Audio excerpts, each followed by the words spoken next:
Good evening, African friends, folks. Good afternoon, our colleagues who are in Europe. Good morning for those who are in United States and those who are in Australia. I think it's deep in the night. Sorry about the technical hitch tonight, but we're here. Our guest is here. We want to congratulate all those who have made substantial innovations to keep our continent and the whole world going, and we want to get the change that is desired. We are live on Tanya Innovations Africa. The host, Maganda Evans Tabika, the CEO of Tanya Innovations and Head of Business Life Global Africa. I welcome you to this platform tonight, and I hope you're all well. All our viewers, make sure you go to Tanya Innovations Africa on YouTube, subscribe, make sure you like our videos, learn one or two things from many innovators across Africa and those in Europe. We have a lot of content available for you to learn one or two things.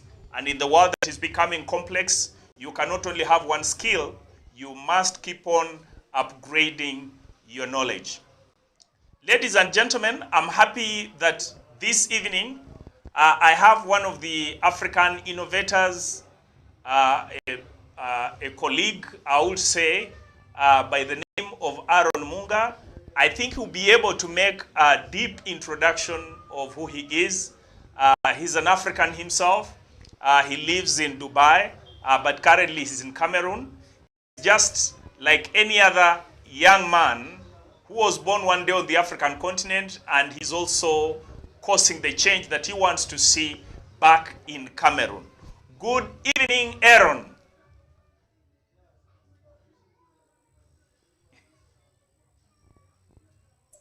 Hi, Maganda. Thank you so Yes. much. That was such a powerful introduction. Anyway, as Maganda has said, my name is Aaron Munga. I'm a Cameroonian by nationality, born and brought up in Cameroon. I'm a tech entrepreneur / finance professional because my background is actually business and finance. I'm based in Dubai, like I live in Dubai permanently. And yeah, I'm part of some interesting innovative projects in and targeting the continent of Africa. And I hope during the course of this conversation, I would say, we will get to discuss some of those projects. Thank you, Maganda, and over to you. Okay. Thank you very much, Aaron. You have just introduced yourself. Before we even dive into the entrepreneurship, would love to appreciate your academic alignment, either in business or whatever it is, because I know that anybody who wants to borrow what you do would love to know the extent of skills they require. Could it be the education you have? Could it be the innovation? So could you briefly give us your academic background, your lineage? Is it in management? Is it in business? Is it in IT? Okay, so my background is in business and finance. I hold a bachelor's in applied accounting from Oxford Brookes University. And I mean, most of the projects, that I'm working on are in the tech sector. So of course, education has a big role to play. But I would say just being inquisitive and being a fast learner are the things that I would say have contributed to most of the things that I've done. Education has a role, we cannot minimize that. But then just being able to, you said something really important when you started this session. You know, you made mention of the fact that the world is changing quickly enough and the world is becoming complex. So being able to adapt and, you know, just learn and acquire different skills is super important. And I'm a testament of that because, you know, to think that my background is in business and finance, I worked for most of my corporate life in the finance sector, and then today being a lead tech innovator or tech entrepreneur in Africa, it just further explains, you know, that need for adaptability. And I'm happy to share my story. I'm happy to share my experiences so others can learn, that we have to be flexible. We don't need to just think about what we studied in school and we feel like, okay, this is the only area where we can make a change. You can make a change in whatever sector that you want. I get you. The reason why I'm still going in that area just to paint the picture is that you're talking about business finance, and then I can hear you talking about tech startups. I just want us to appreciate that background. What would make somebody study business finance and then get into tech startup? In other words, what was your motivation line? And in any case, if you have done this degree in the UK, I know possibly you would have 10 times better job. And then I see you now venturing into tech startup in Cameroon. What is the motivation of deviating from business finance and getting into tech startup in Cameroon? Just briefly. Okay, yeah. So I'll say I'm someone, when I look at my environment and I see problems, I see opportunities, and sometimes I get into some projects sometimes to create a solution that I want to use. I would tell you, for example, I travel in and out of Cameroon. I mean, I'm a Cameroonian, so I always have to come back home, right? And sometimes I want to travel to different regions, or I just want to go on a short vacation with the family to a different region, and I find myself needing a good place to stay, not a hotel. I want a guest house. I want a home experience away from home. I want my mom to be able to make a good meal for me while we are traveling in Cameroon. And because I cannot find a platform, or I cannot, just browse the different guest house options, I decided to create that so as to solve a problem for myself and for others who have a similar problem. And that's how Mungano Stays was born, just out of that hunger of not being able to see a solution for a problem that I have, and then being sure that there are so many people out there who have the same problems, then I go ahead and create a solution. For me, most of my business ventures have started like that, just looking at my environment, seeing a problem, not seeing someone solving it the way I want it to be solved. And then I just, put a team together and try to create a solution.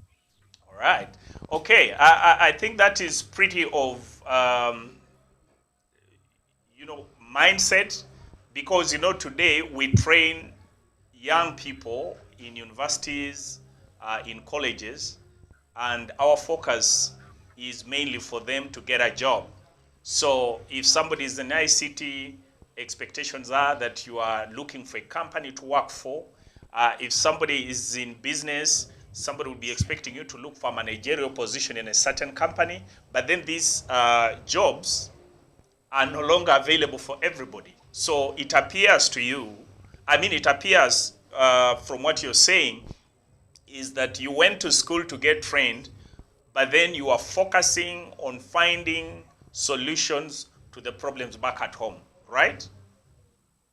Yes. So and this is something I really like to encourage, right? The real value of our education is not the kind of job that we can get. It's about the impact.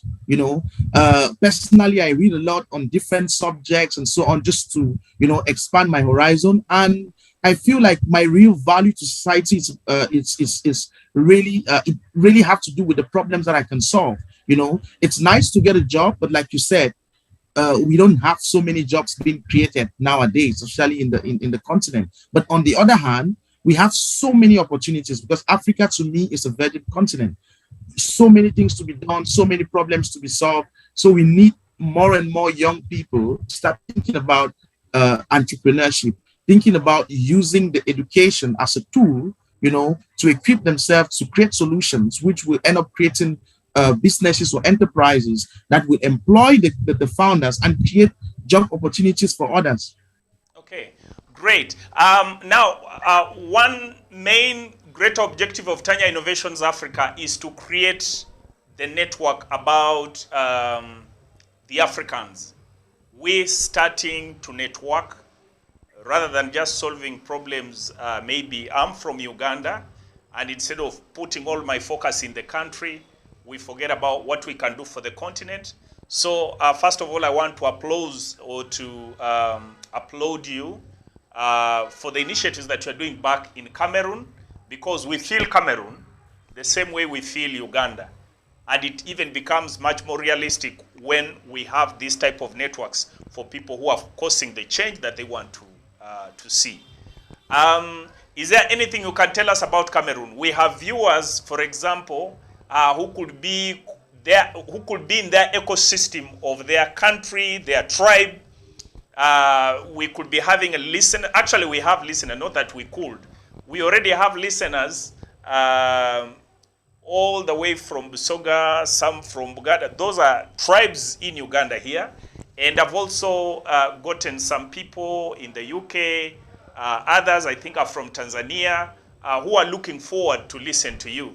But they may not have had a chance to know this country called Cameroon. In your own words, what is Cameroon? Okay. Give us, yes. What will you describe it in your own words to the viewers to learn from Aaron Munga that this is what he tells us about Cameroon, either economically, socially. We don't want to talk a lot of politics, but you can sum it in the way you can. We want to get it the Munga version of Cameroon. Okay, Cameroon to me,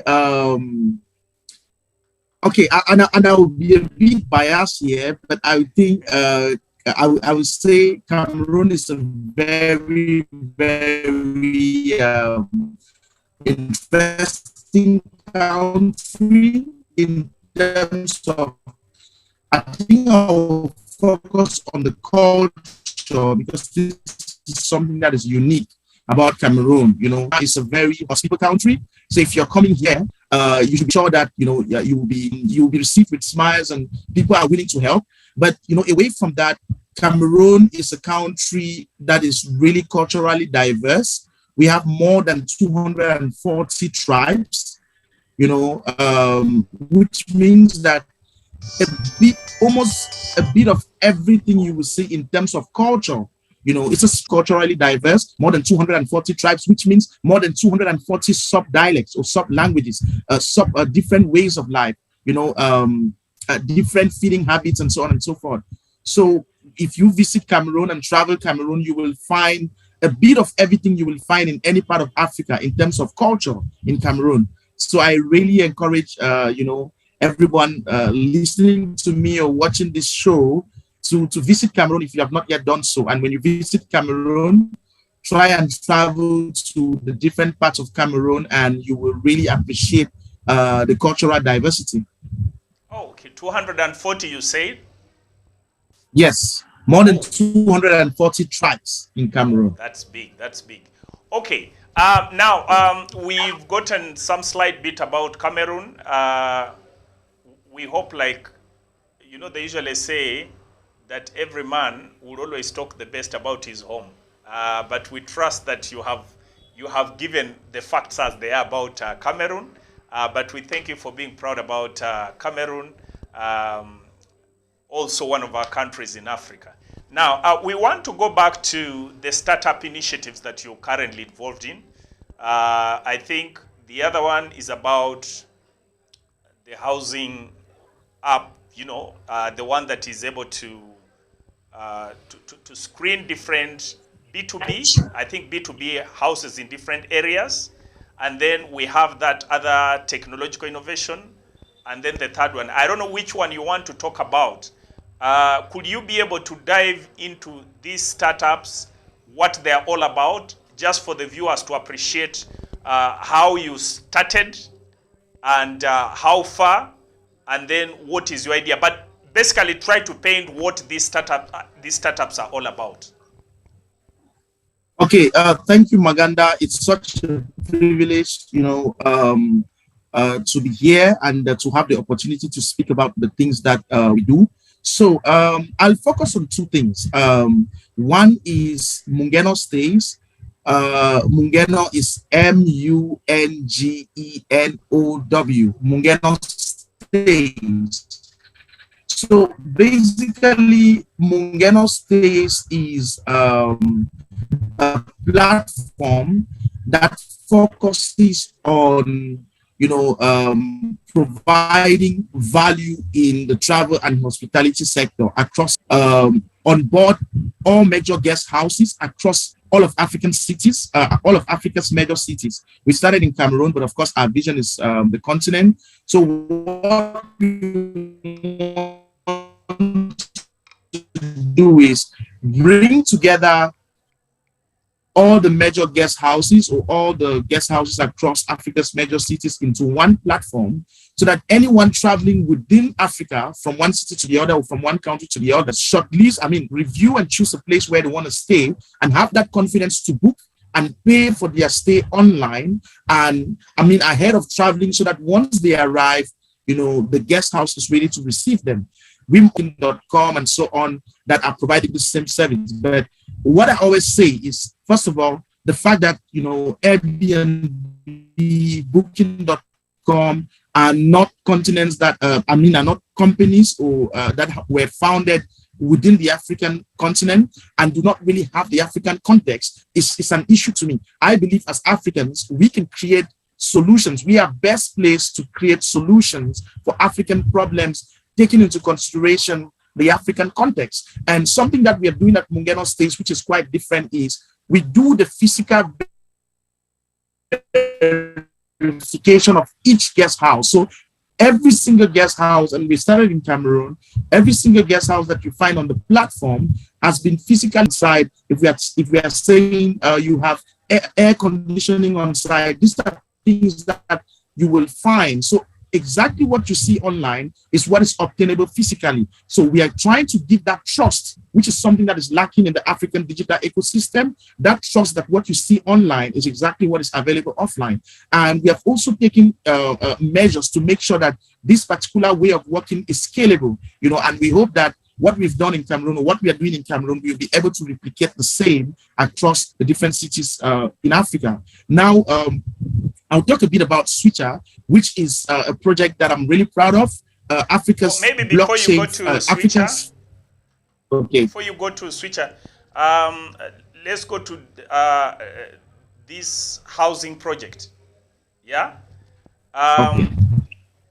We have listeners. For example, this afternoon I have a client in Uganda already, by the way, a potential client who was telling me that she has a guest house in Tinda, one of the suburbs in Kampala. And I think one of the things she was looking at was, does she qualify to network with you to ensure that she can market her property? Is this what you're talking about? Just in simple terms of what you're doing. Like somebody has a guest house and wants to be part of your network. Yes. So what we do, because like now you're talking about this amazing guest house in a suburb in Uganda.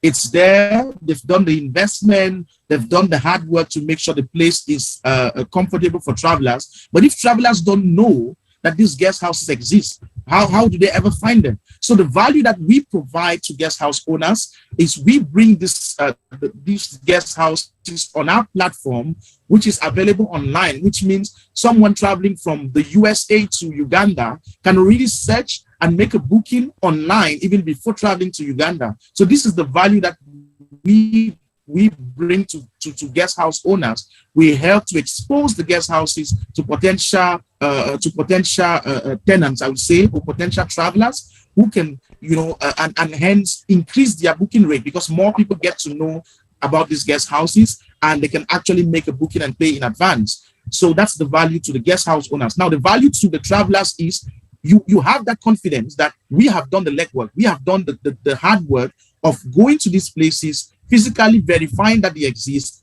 confirming their physical location and all the facilities that are on site, such that when you're reading anything about a guest house on Mungano Stays, you have that confidence that, okay, if I'm making a booking and making a payment in advance, what I will find when I get there is exactly what is online. And this is something many other platforms in Africa, including the very international ones, don't guarantee. We are not providing, or we are not listing a room in someone's house. No, we are focused on a niche, guest houses. These are accommodations that have been specially prepared to, if you're on a business trip, if you just want to visit the continent of Africa and really have that home experience away from home, then Mungano Stays is that place where you want to go to. Okay. All right. Now, I would like to appreciate, I want to appreciate the clients, the possible clients, or the people who want to consume these services. Do you have also another network back in Dubai, in Europe, to whom you expose these guest houses or the rooms?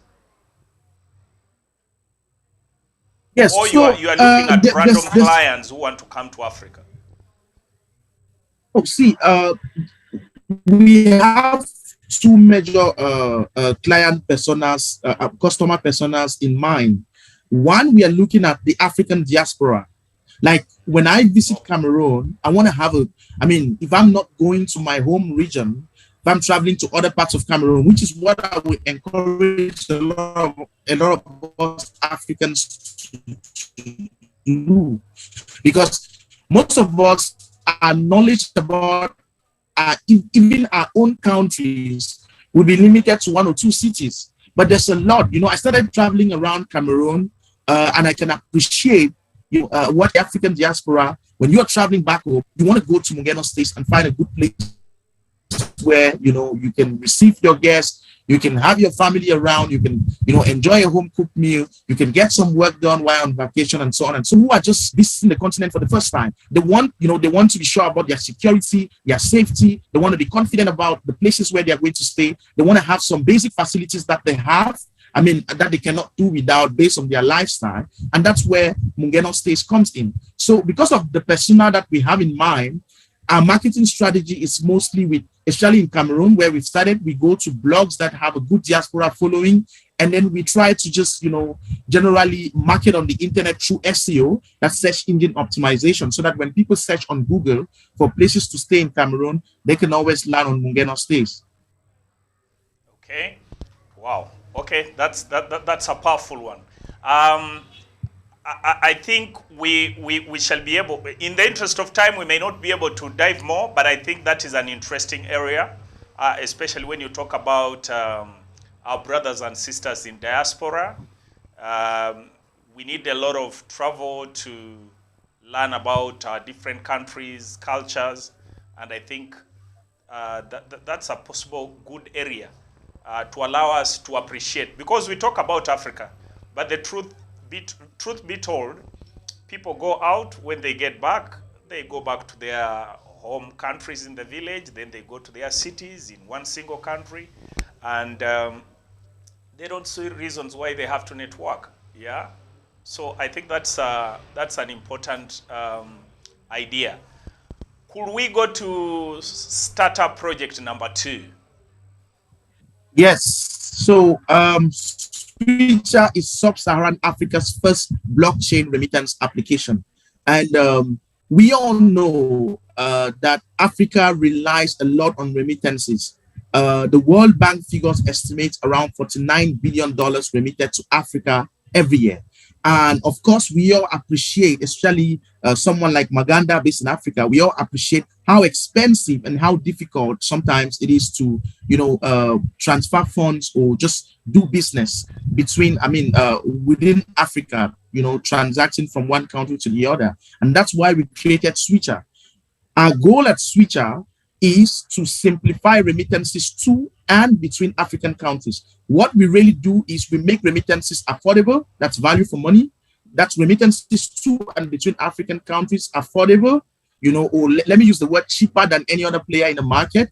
And we make it convenient by, having both the sending and the receiving done within the mobile application itself, without anyone needing to be physically displaced. So this is really our value proposition. We make remittances cheap and we make them more convenient. And I would even say more secure and transparent, because as a blockchain application, our users, clearly it's a purely peer-to-peer system. So users understand what is happening at each end and what exactly is the fee, what exactly is the exchange rate that is being applied. Of course, it's always the live rate. unlike other players in the market where, they have a fee that you pay and you think that's all that you're paying, but there's also a lot of manipulation on the exchange rate. And then in some cases, some local payment partners or some local payout partners also add their own markup and so on and so forth, and nothing is transparent. But Switcher is building a hybrid model. So we are both Web 2 and Web 3,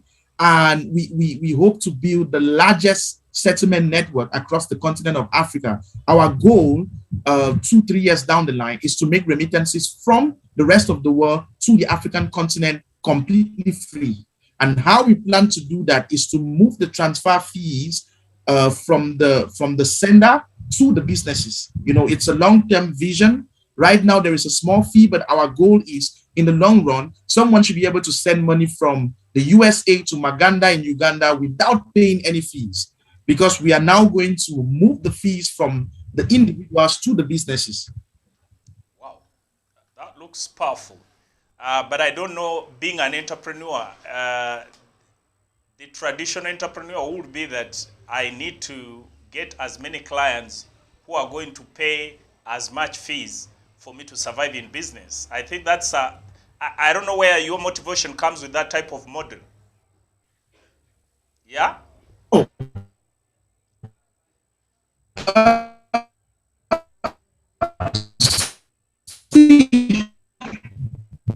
Switcher will always make money. Let's be clear. When Switcher does a transaction, Switcher makes money. When Switcher does a settlement transaction, Switcher makes money. But what any other application in the market or any other remittance player in the market makes money from the sender, But what we want to do in the long run is make our money from the businesses rather than from the individuals. Right. So we are going to make money. Don't get me wrong. I want to make money because we need to keep the lights on. But in the long run, pay or being generated from the center, we are going to have the revenue coming from the B2B side of things. So the vision is really big. We also know that the African continent has not any kind of bank accounts, especially in countries like Cameroon and so on. So this is something we are looking to address. The vision of Switcher is really huge. And we hope that with Switcher, we will empower millions of Africa and include them into the global financial system. Talk about crypto, talk about investment, talk about NFTs. These are things that Switcher looks to do down the line. But at the moment, our business model is really streamlined. We just make remittances easy using leveraging on blockchain technology and on crypto tech. How it works in seamless transferred from one account to the other without any transfer fees, and then the token can be withdrawn on the other side back to fiat. So let me give an example. I'm in Dubai. I want to send money to my mom, my lovely mom in Cameroon. What I do is I acquire Purple Coins, which is Switcher's token on the app, and then I go ahead and just withdraw. The good thing with Switcher is my mom doesn't even need to have Switcher. Once I have the tokens, I can go to withdraw. I select Cameroon and I enter her mobile money details, and she gets the money in her mobile money account once I submit and it's processed. So it's really that simple. You don't need any blockchain or technology knowledge. We've made things really simple. The complicated wallet addresses and so on is managed in the back end. And that's the beauty of Switcher. Oh, wow. That sounds very powerful. But I'm just going to read some comments here. But as we come to the next part of the show, I would like to interest you to explain to the people, because when you talk about the cryptocurrencies, we've just had not a very good share, I think, of reason. We've had some of the collapsing currencies. We want you to differentiate what this means, because it looks like it's not quite a straightforward market where people, it's not quite a straightforward market lane in terms of cryptocurrencies, maybe the Bitcoins and all that. Is this what we are talking about? Is there something that that maybe you could be able to tell people from your research, from being in Dubai and being involved in this? Why would you have so much confidence when the market of cryptocurrencies has been a little bit elusive and not very stable? But that's something I want you to think about as I just read the messages from members here. Florence Mutiavle says, good evening, everyone. Ibrahim Abdul Kadir says, nice to be here. Twatwa James Brian says, hello there. Evans from Nairobi says, I'm following from Nairobi. Magezi Michael, he says, thank you so much, Mr. Maganda, for the speech. Annette Sovani from Switzerland, he says, good evening, nice to be part of this event. Samuel Falijara says, hi, Samuel Falijara is my name. Greetings from Anchor Foods Limited, C&S Clearing and Forwarding. Dr. Felix Businje Mbabazi says, thank you, my brother, for providing this platform. Edward Paul, I'm following too. Rita Nagudi says, good evening, Maganda. Thank you for this subject. Indeed, the world is a global network. How do they conduct the due diligence on existence and standards of these guest houses? That is your question, Munga, as you come on. Afande Mike Kasada, I am following. Thank you. Agaba Andrew, I'm following from Mengo. Thank you. Honorable Florence Mutiavle Steele, the presenter has interested me in the housing program where visitors to Uganda can access accommodation for their family rather than staying in a hotel, and I'm about to engage myself in that business. Francis Mandepu from Dar es Salaam. Kaka yangu namna gani? He says, keep it up, brother. Thank you for joining in, Francis, and members for all those comments. So, I think this is back to you, Aaron, in regard to what I had put to you, but there was also a question about the due diligence of these houses. I think you want to react on those two. Yes, so let's react on the guest houses, and then I will jump onto the other thing. So with the guest houses, first of all, thank you guys for watching and thanks for the question. This is the value because, like I said, most of the projects that I'm involved in comes from problems that I face myself. You know, so when I'm traveling around, especially around Cameroon, and I'm looking for a place to stay, I just realized that, you know, there's no trust in the ecosystem. Even if you find something on Facebook or some other platform, you're not sure. I mean, sometimes you go there and what is obtainable physically is completely different from what you saw online. So this is the promise and the value proposition that Mungano Stays brings to the users.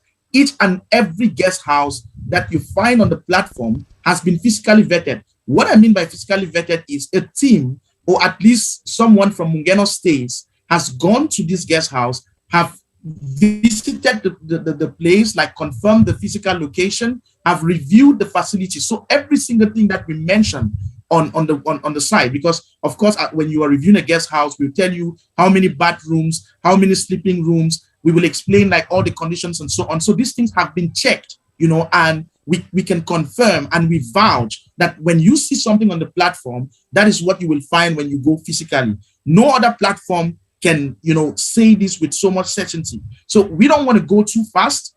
You know, we want to scale, but we want to also provide real value, especially in the African context, because what is missing? A lot of people say, oh, there are so many things like infrastructure and so on, limiting the digital economy. But I'll tell you that one of the major factors limiting the growth of the digital economy in Africa is trust. And this is what Mungano Stays stands to provide. We provide that trust and that assurance that every single venue has been vetted. We've gone there physically. Actually, when we travel to different regions for retreats or for business, we actually stay in some of the guest houses listed on our platform. Recently, the team was in Kribi, which is a town in Cameroon, you know, to onboard guest houses and, you know, even to stay in some of the places that we already had on our platform. So that's the work that we do. And we're starting in Cameroon, and we can assure you that we are going to take this good work to every other African city.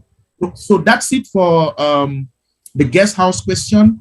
And I hope this has answered the question from the participant who asked that question. Now, going back to the crypto ecosystem, Maganda, yes, there's been a lot of, I would say, negative press, which is actually founded on some facts. in the crypto market. However, before I even get into that, I would like to say something. Every other asset class like shares, we always have, has had difficult times. Even when you talk about the stock, like on the stock market, we always have meltdowns due to some economic factors. For example, I will tell you something. If interest rates are higher, then it makes sense. If banks are paying a high interest, I'm trying to make this as basic as possible. If banks are paying a high interest on savings, then it makes sense for people to move their wealth from volatile or variable asset classes to more fixed and more safe and secure asset classes. So people will prefer to hold their money in their savings account and get interest, get their interest rather than having their money tied in some asset that fluctuates quite regularly. So this can explain some of the things that are happening in the crypto market. Now, coming back to crypto, blockchain itself and the crypto technology is an amazing innovation that can change. I personally believe this is the future of currency. This is the most sustainable way to go. But on the other hand, we have a lot of these crypto projects that are not founded on any genuine business model. And this is where people have to do their personal due diligence before investing into a project, because there's a lot of hype and there's a lot of noise out there about each crypto project that comes up. They invest in PR and people just jump into it and invest without even trying to understand if this project is actually backed by a business.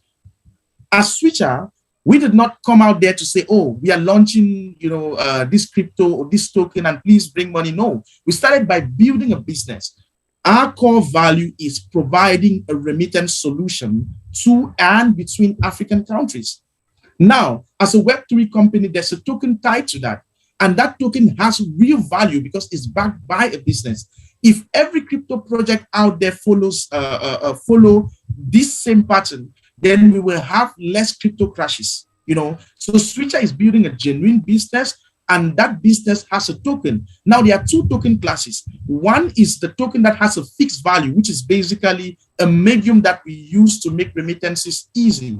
So there's a predefined value for purple coins in any market that we get into. In Cameroon, one purple coin is 160 francs. That is clear because when you're doing your remittances, you want to be sure what the receiver will get on the other end. Now, again, just to give you that confidence and to make users more comfortable with using a switcher, we are leveraging on the crypto tech, we are leveraging on blockchain to make things so easy, so streamlined. But a purple coin, which is the token used for remittances, only comes to existence when someone buys it. So there's no minting without actual currency. So for any purple coin that is in circulation, there's actual dollar or there's actual fiat money backing that token. And that's why our merchants on the other end are happy and confident enough to settle out in fiat and have this token as a collateral, which of course there's a reconciliation process that takes place between Switcher and these merchants. On the other hand, Switcher has a crypto token which is variable in nature. It's called Purple Coin X, which is an integral part and will be used as an incentivization mechanism within Switcher's ecosystem. So, like I said, when we start seeing a lot of crypto projects backed by real business models, there will be less crypto crashes. And this is something that Switcher is trying to usher. And I'm actually proud of this because this is a project that is being built for Africa by Africans and from within the African continent. And of course, we've launched a pre-sale of this token. I'll share some information, with the participants, even in the chat box, so that, people can check out what we are doing, go to Switcher and read about what we are doing. And we are happy for as many Africans as possible to get involved as settlement partners, as investors, and so on and so forth. Okay. Wow. I think that's very powerful. I'm just concerned about the ecosystem that sustains this. I'm looking at the African economy and where we are.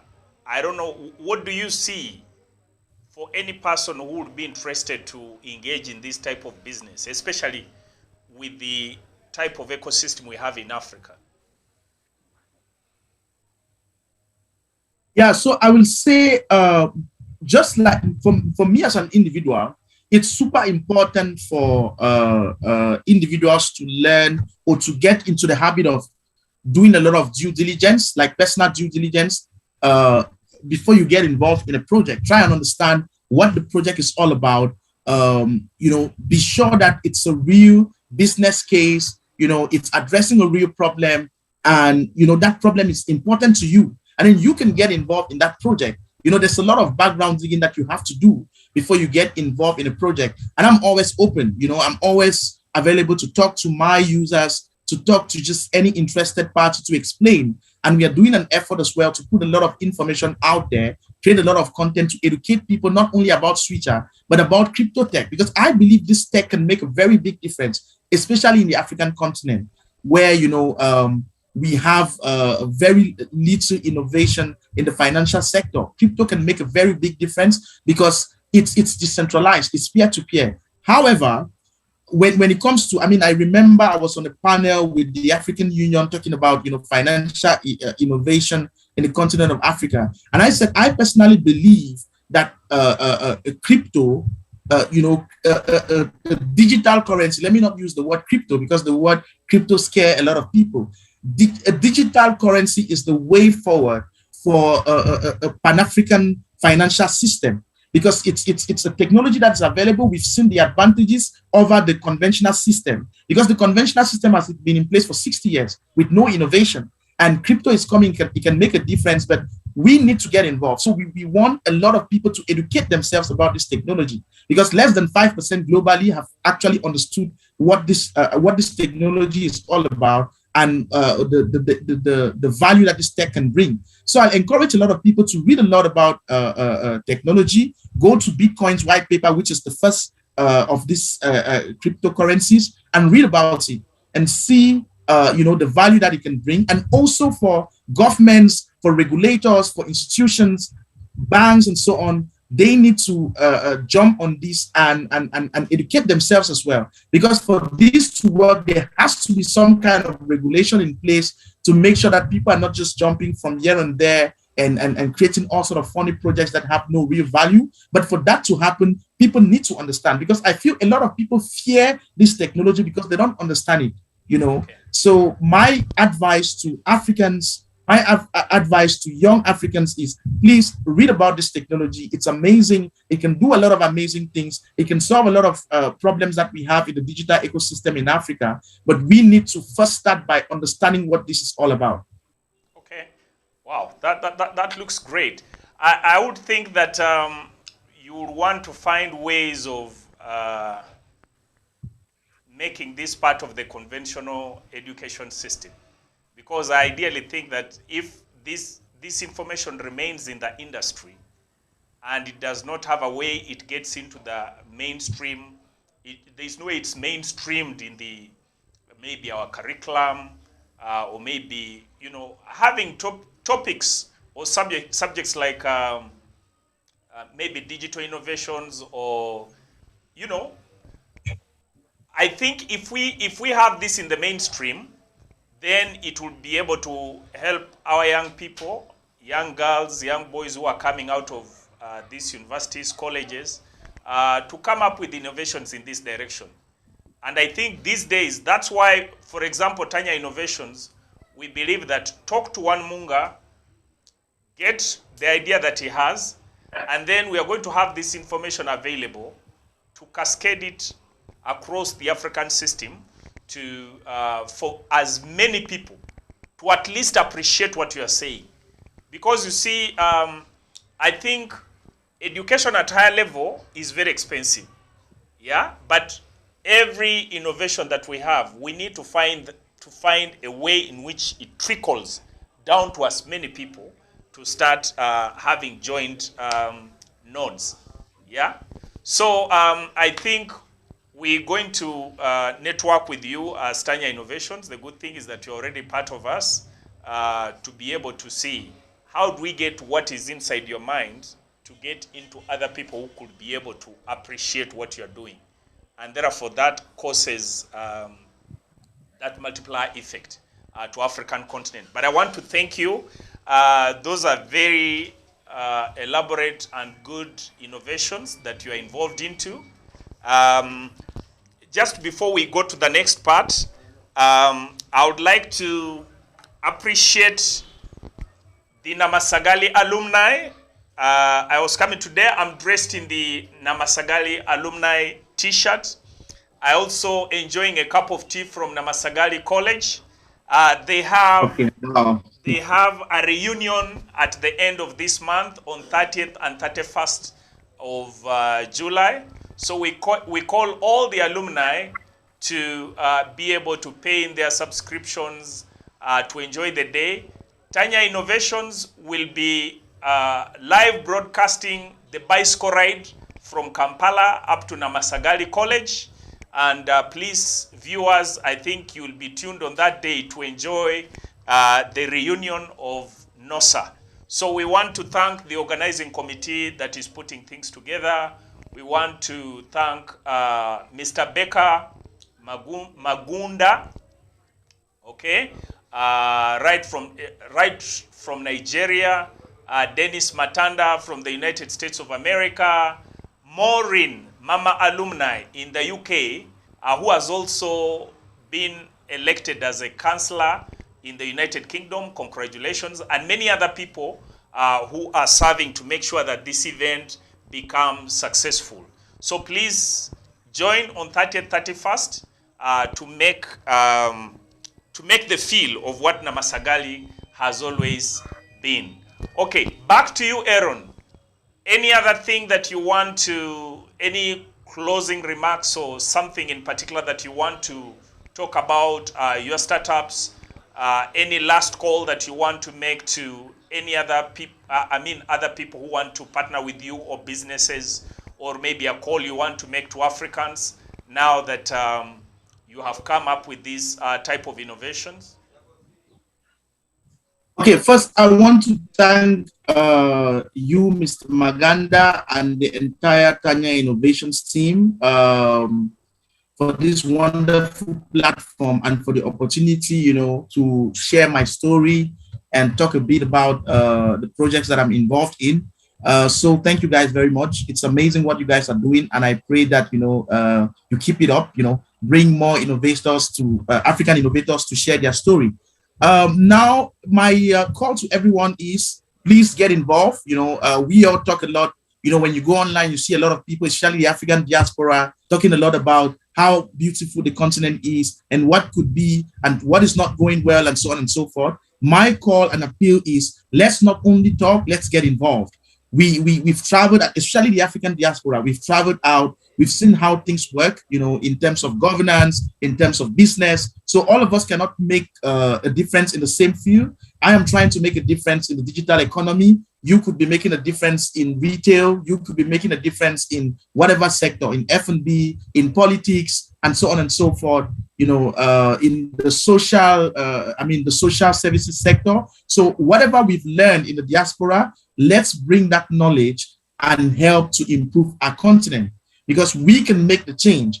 I wanted to find nice places to stay while traveling Cameroon. And there was no platform doing that, and I created it. I want to have simple, convenient remittances to my family back home, and, you know, even between the African continent. I didn't see that happening, and I put a team together and we created that. So if we all think like this and make a difference in different aspects, then of course we have a chance to see the Africa that we really want, you know, and that we so much talk about.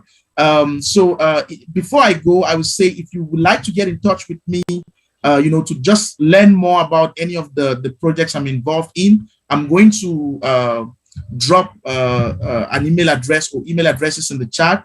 You can copy that, you know, and reach out to me at any point. I always like to speak to, you know, each and everyone, you know, about the different projects, and, you know, just to also share ideas. You might have something that you're working on. You might want to just bounce ideas back and forth and so on. I'm happy to speak to anyone. So I've dropped my email addresses in the chat.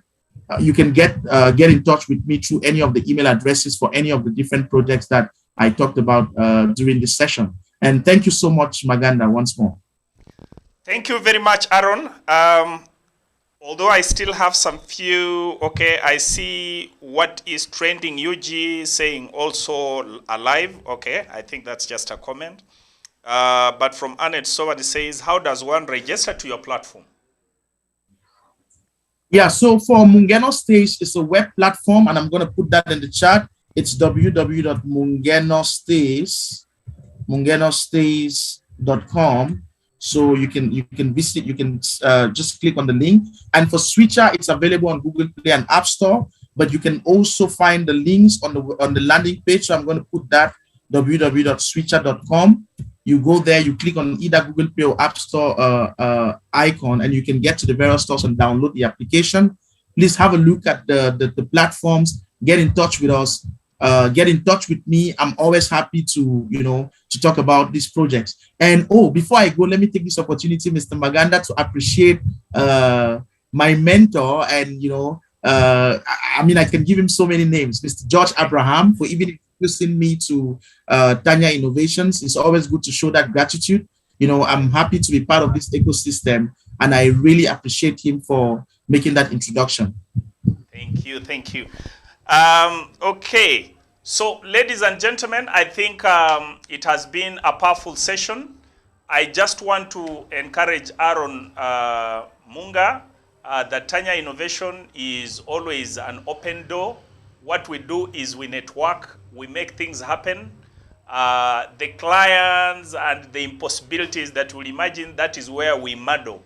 Yeah. So we have created networks within Africa. We have also created networks within Europe. And some we've started making in Georgia, Minnesota. And we're just trying to make the world truly a global village.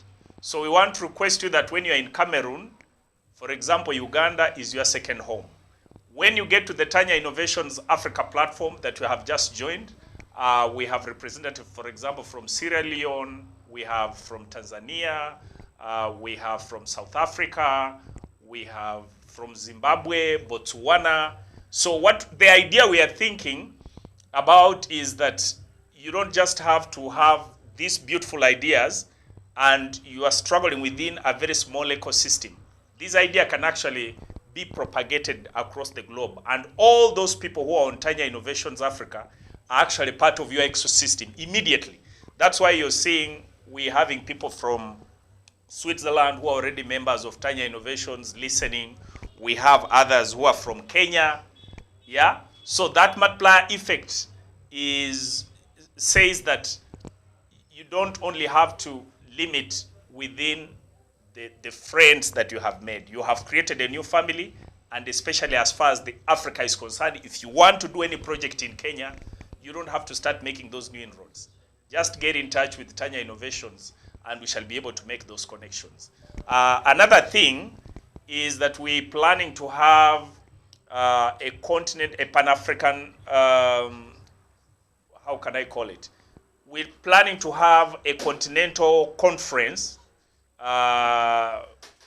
very soon, a Pan-African one. I think we shall try to find a niche of what you're doing and possibly find if it can fit in part of the themes. So what we're trying to do is that we are breaking the borders. So we shall be having a number of panelists from West Africa, South Africa, Central Africa, East Africa, and that we're working hand in hand with George and some of our partners in the US. So if we call you next time to make a presentation in relation to your idea, but we shall need you to be able to find how that joins the academic system. Yeah, because what we are trying to do is that we are trying to get how do we make academia and industry partnership become a reality. Yeah. So, yeah, but you can be thinking about. Mm-hmm. Yeah, it's actually interesting because we were having a conversation as a team at the level of Switcher, and like I did mention, there's a lot of gap. I mean, there's a huge gap when it comes to crypto education. So once you talked about this, I just remember the conversation that we had, and we were talking about the possibility of creating what we call the Switcher Academy, which will be a free to access platform where we can just share a lot of information about crypto and blockchain and what it can do for the African continent, just as a contribution to the ecosystem, not to make money, but just to make basic knowledge about this technology available, so more and more Africans can start to, understand and appreciate the difference that this tech can make, in the digital ecosystem. Okay. Yeah. Maybe I'll just make this last comment. This is Professor Waswa Balunywa. Professor Waswa Balunywa is the principal, or more or less the vice chancellor, of Makerere University Business School. He's a very well-renowned scholar, and I would like to take this opportunity to thank you, Professor Balunywa, for getting onto Tanya Innovations, accepting our invitation. We take note of your comments. Professor Balunywa is usually is actually in management related courses. He's one of those gurus in Uganda. So I think you have done a nice job, Aaron, because I see him making positive comments about that. But we appreciate him for that. So ladies and gentlemen, I want to thank the viewers, the listeners this evening who've been able to stay on the platform till this very late amidst the technical hitch that we had at the beginning. This is a recorded session. We shall be able to share with members who may have missed, and we don't take you for granted. I also want to thank Mr. Aaron Munga from Cameroon. I would say a new brother that we have found.